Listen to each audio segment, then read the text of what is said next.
saudaraku dimanapun saudara berada, mari bersama-sama bersyukur kepada Tuhan yang sudah menolong dan memberkati kita sepanjang hari ini. Sekarang saatnya kita menenangkan hati kita. Kita akan menikmati sate penyu, saat teduh bersama penyuluh Provinsi Kepulauan Bangka Belitung. Saat dimana kita membuka hati kita, dibentuk, dipimpin oleh firman Tuhan, sehingga kita boleh hidup bersama Tuhan dan mengalami pertolongan Tuhan. Mari kita berdoa sebelum kita bersama-sama merenungkan firman Tuhan.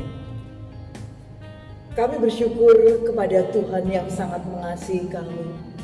Kami bersyukur untuk janji Tuhan yang tidak pernah meninggalkan kami. Kami bersyukur Tuhan senantiasa menopang kami. Dan sekarang Tuhan, kami membuka hati kami untuk kebenaran firman-Mu, sehingga kami boleh mengalami Tuhan dan hidup bersama dengan Tuhan. Terima kasih Tuhan, dalam nama Yesus kami berdoa. Amin. Saudaraku sekalian, di dalam hidup kita seringkali mengalami berbagai persoalan. Persoalan itu ada di dalam kehidupan kita.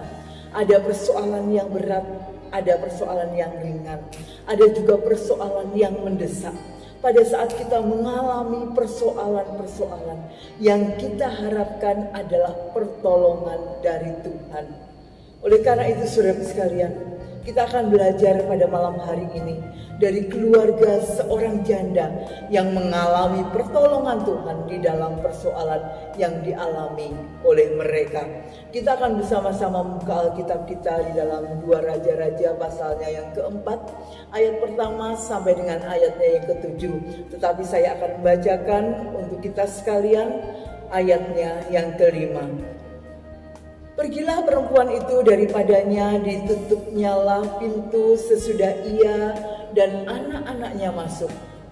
Dan anak-anaknya mendekatkan bejana-bejana sedang ia terus menuang. Saudara sekalian, keluarga janda ini mengalami persoalan yang cukup berat. Dikatakan suaminya sudah meninggal sehingga dia menjadi seorang janda. Tadinya yang persoalan bisa diselesaikan, bisa ditanggung bersama-sama dengan suaminya, tetapi sekarang suaminya sudah tiada lagi. Dan saudaraku sekalian, janda ini mendapatkan satu warisan, bukan warisan kekayaan, bukan warisan uang, tetapi warisan hutang. Saudaraku sekalian, warisan hutang yang harus segera diselesaikan. Warisan hutang ini menjadikan satu masalah yang cukup mendesak, karena penagih hutang sudah datang dan akan mengambil kedua anaknya. Saudara sekalian, janda ini juga mengalami pemenuhan kebutuhan yang mendesak, karena dia hanya memiliki sebuli-buli minyak, tidak ada yang lain. Saudara sekalian, kebutuhan pokok, kebutuhan yang mendesak, kebutuhan yang harus segera dipenuhi. Saudaraku yang terkasih di dalam nama Yesus, kita akan melihat bagaimana janda ini bersama dengan keluarganya menyelesaikan persoalannya di dalam Tuhan. Saudara sekalian, janda ini datang kepada Nabi Elisa.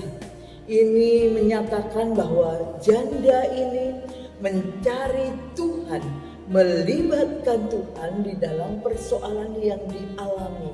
Banyak orang menginginkan pertolongan dari Tuhan, tetapi tidak banyak orang yang mencari Tuhan, melibatkan Tuhan di dalam persoalannya. Waktu masalah datang, yang dipikirkanlah bagaimana aku mengatasi persoalan ini.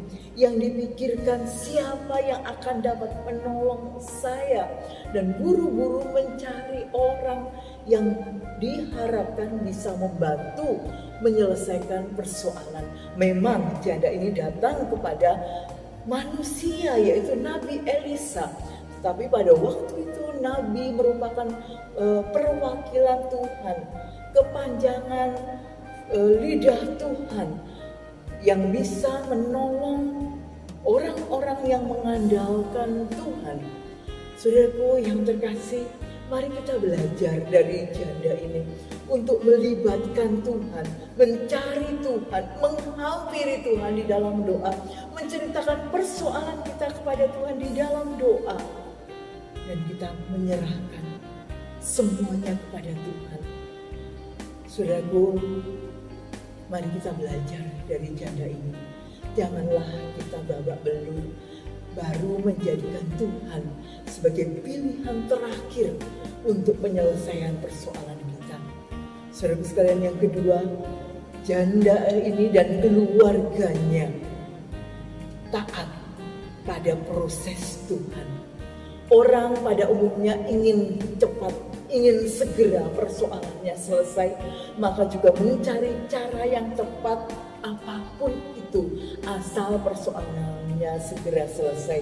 Tapi tidak demikian dengan janda ini dan keluarganya. Pada waktu Elisa memberitahukan kepadanya tentang apa yang harus dilakukan, setelah Elisa menanyakan apa yang dimiliki, yaitu hanya sebuli-buli minyak. Kemudian Elisa mengatakan, pinjamlah bejana-bejana dari luar, dari tetangga-tetanggamu. Saudara sekalian, ini sesuatu yang membingungkan. Janda ini ingin solusi daripada persoalan hutangnya yang mendesak. Elisa malah suruh untuk mengumpulkan bejana-bejana dan meminta bejana-bejana dari tetangganya. Saudaraku yang terkasih, tetapi janda ini taat pada proses Tuhan. Dia mau melakukan apa yang disuruh Tuhan melalui hambanya. Kemudian Elisa juga menyuruhnya untuk masuk, kemudian menutup pintu dia dan anak-anaknya. Kemudian disuruh menuang, anak-anaknya mendekatkan bejana-bejana itu. Ini sesuatu hal yang nampaknya ganjil. Ini sesuatu hal yang nampaknya sulit dimengerti. Tetapi janda ini dan keluarganya taat pada proses dan cara Tuhan. Saudara sekalian, kadang kita mau cepat sehingga kita tidak sabar menunggu waktu Tuhan, pertolongan Tuhan, dan kita mencari pertolongan yang lain. Janda dan anak-anaknya ini tetap setia, taat pada proses dan cara Tuhan. Kemudian hal yang ketiga yang kita belajar dari janda ini dan keluarganya, saudara sekalian, mereka bersehati untuk menyelesaikan persoalan bersama-sama. Apa yang menjadi bagiannya dilakukan bersama-sama. Saudara sekalian, janda ini masuk bersama dengan anaknya. Janda ini menuangkan minyak, sedang anak-anaknya mendekatkan bejana-bejana dan mengangkat bejana yang sudah penuh. Ada kesehatian, saudara sekalian. Firman Tuhan mengatakan, pada waktu kita bersehati, maka berkat-berkat Tuhan itu akan dicurahkan. Mereka tidak saling menyalahkan, mereka tidak berpangku tangan menyerahkan kepada seseorang saja di dalam anggota keluarga, tetapi mereka bersama-sama. Mari saudara sekalian, pada waktu kita mengalami persoalan, biarlah kita bersehati bersama dengan keluarga kita, menopang bersama satu dengan yang lain, dan juga saudaraku sekalian, mendukung satu dengan yang lain bersama-sama menyelesaikan persoalan di dalam Tuhan.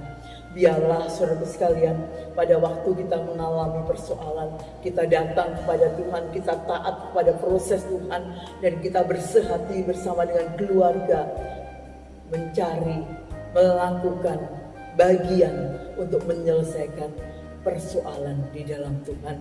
Tuhan memberkati kita, dan biarlah kita boleh mengalami pertolongan Tuhan. Mari kita berdoa.